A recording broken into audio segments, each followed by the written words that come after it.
Ladies and gentlemen, let's hear it for the young Deepender Hooda.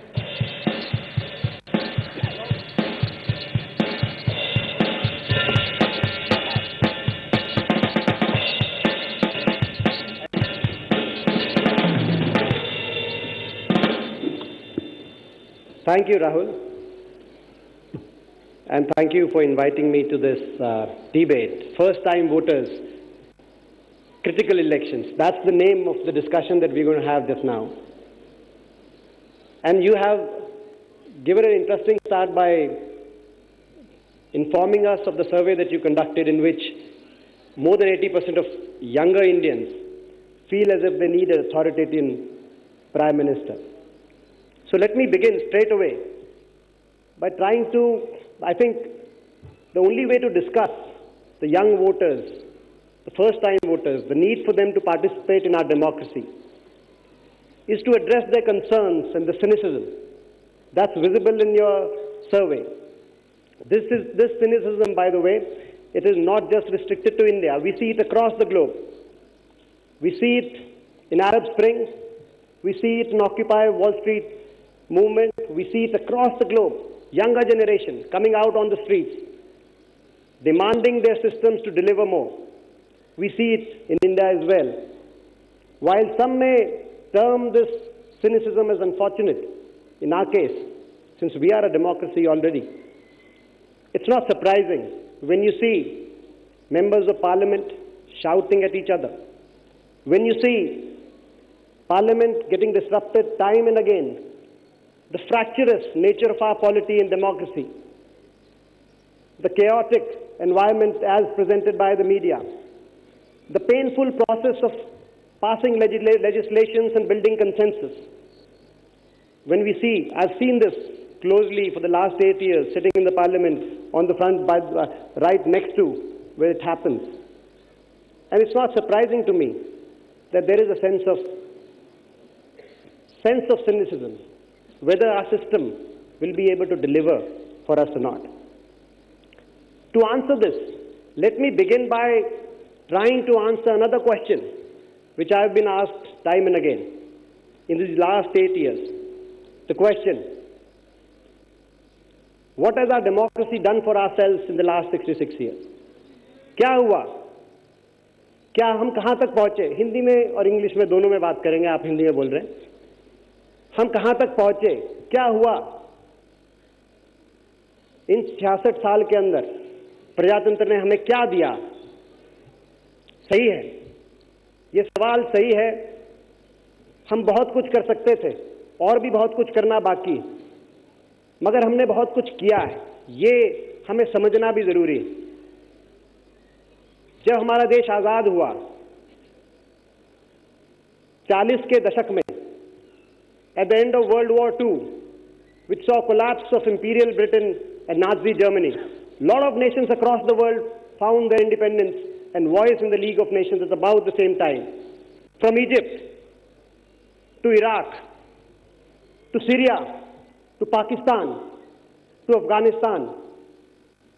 Syria in 1946, why they have not been able to adopt democracy, why their young are still fighting for the power of vote.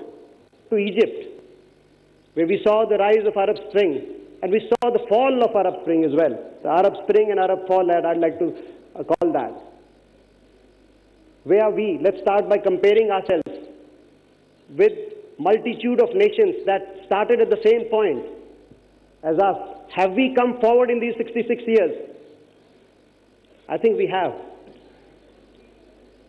We were the only nation amongst all these. We're the only nation that was able to adopt, formulate a constitution based on power of vote, and that is what we are all here to discuss about. Within 3 years, in 1950, to hold its elections, first general elections in 1952, and we have never looked back. In these years, in 66 years, we started, the average Indian in 1947 had a per capita income of 230 rupees. One of the lowest amongst the fraternity of nations. Today, 68,000 per capita. The average Indian in 1947 lived about 32 years. The average life expectancy was 32 years in 1947. Today, it is 66 years. The odds are, I'm a 34-year-old, and it's quite painful when I sometimes see in the morning and I see a couple of hair going grey these days. It's not a happy thing to see. But the odds are that I'm speaking to you today is because we have moved forward. In 1947, our average life expectancy was less than my age. Literacy, from 12%, we have moved on to 75%. Deepender, you have 1 more minute to conclude. Rahul, I'm just getting warmed up. We want everyone to get no, but equal chance to get warmed up. I'll try to make it a little short. We have achieved unification of a nation as diverse as India. Why has no other nation been able to achieve that? Driven by ideals of Panditji and Sardar Patel. And we have defeated the forces in this history, the forces that wanted to break our nation based on religion, caste, region, etc. We have deepened the roots of our democracy, Panchayati Raj revolution, universal franchise, something that we've been able to achieve, that America took 250 years to achieve. We achieved that. For a complex and diverse nation that, like India, universal franchise, lowering of voting age. I think in a way, today's debate is a tribute to Rajiv Ji, who had the vision and audacity to lower the voter age from 21 to 18 years, 18 years as we have it today. We have deepened our growth story for advancing human prosperity, some of the things that I talked about. Green revolution, we've achieved revolutions without having an actual revolution. Green revolution, white revolution. In 1947, 50 million ton was the food grain production. We have increased that by 5 times in the same land mass and with the same water. No other nation has been able to achieve that. We did that. We have done this, but at the same time, it's a legitimate question. Can we do more? We should do more.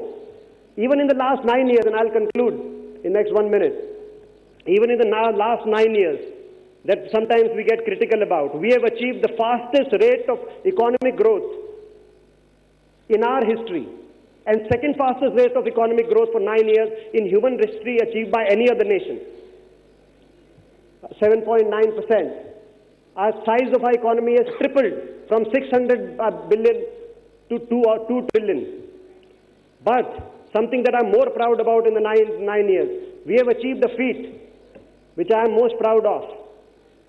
Human history, not just our history, has seen the steepest decline in poverty in the last 7 years.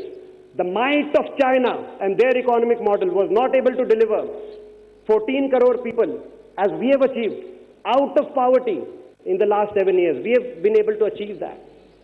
Yet there is so much more we can do. There are a lot of challenges. That's why we are having this debate. Political challenges, economic challenges. We need to generate a lot of growth to provide job opportunities to the young.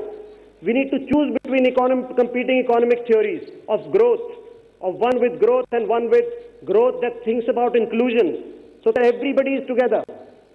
On the political level, on the political side, we have challenges. There are still forces trying to divide our country, divide our nation on the basis of caste, on the basis of communal lines. There are still ideologies which want to build political capital on basis of divisions amongst us. We need to defeat those forces. There is another thing. There's one last thing that I'll touch upon. Another thing that we need to, I think, fight. Divisive nature of our politics, fueled by our vibrant media. क्या अर्थ है divisive nature of हमारी politics का? हमारी विचार भिन्न भिन्न हो सकते हैं, मगर आज हमारे देश में मैं देखता हूं कि राजनीतिक जो विचारधाराएं हैं वो आपस में इतनी, जो डिबेट है, डिस्कोर्स है, वो इतना कोल्ड हो गया है, इतना आपस में हम प्रतिद्वंदी हो सकते हैं मगर दुश्मन नहीं। आज अरविंद केजरीवाल जी बैठे हैं, ये मेरे प्रतिद्वंदी हो सकते हैं राजनीतिक विचारधारा की दृष्टि से, मगर दुश्मन नहीं हो सकते।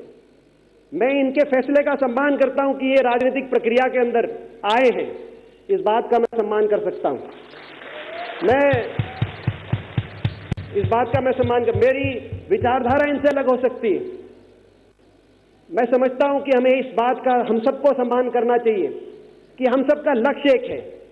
रास्ता अलग हो सकता है, हम सब एक महान देश का निर्माण करना चाहते हैं, हम सब अपने देश को आगे लेके जाना चाहते हैं, मगर रास्ते अलग हो सकते हैं। मैं जो रास्ता बताऊं हो सकता है वो अलग रास्ता बताएं, और मैं इस बात का सम्मान करता हूं। बीजेपी हो सकता है अलग रास्ता बताए, मैं उस बात का भी सम्मान करता हूं, मगर मुझे इनकी नीयत पे शक नहीं। मुझे इनकी नीयत ये भी हमारे देश को आगे लेकर जाना चाहते हैं, महान देश का निर्माण करना चाहते हैं, और आपस में प्रतिस्पर्धा में हमें आपस में प्रतिद्वंदी हैं, मगर हमें एक दूसरे को दुश्मन नहीं मानना चाहिए। हम एक ही टीम के मेंबर हैं, और तभी हम देश को आगे लेके जाएंगे, तभी हम युवा पीढ़ी में एक विश्वास उत्पन्न कर पाएंगे। मैं केजरीवाल जी को राजनीतिक शुभकामनाएं नहीं दे सकता, मैं दूसरी पार्टी से हूं, मगर उनको निजी तौर पे मैं बधाई दे सकता हूं। उन्होंने फैसला किया कि वो चुनाव के रण क्षेत्र में आएंगे, अपनी बात कहेंगे, और लोग फैसला करेंगे। मैं आप लोगों से आखिर में कंक्लूड करते समय यही कहना चाहता हूं, हम बहुत लंबा सफर तय करके आए, बहुत लंबा सफर हमें तय करना है। There are lot of achievements as we see in Egypt, in Cairo, young people taking to streets to get the power of vote. We are talking about the first time voters today. As we see decades of economic achievements of some of the Arab nations getting wiped out within days of churning of young, we realize that we have done something in India that no other nation was able to do. In a nation which is more complex and diverse than all those nations put together. All those nations put together. Be it Syria, if you put from Afghanistan, Pakistan, Syria, Egypt, you put all those nations together that are witnessing the churn. For want of democracy, we have been able to achieve that, but yet there's so much more to achieve. And to all of you, my friends, I'll just say, believe in yourself. You'll have a bright future.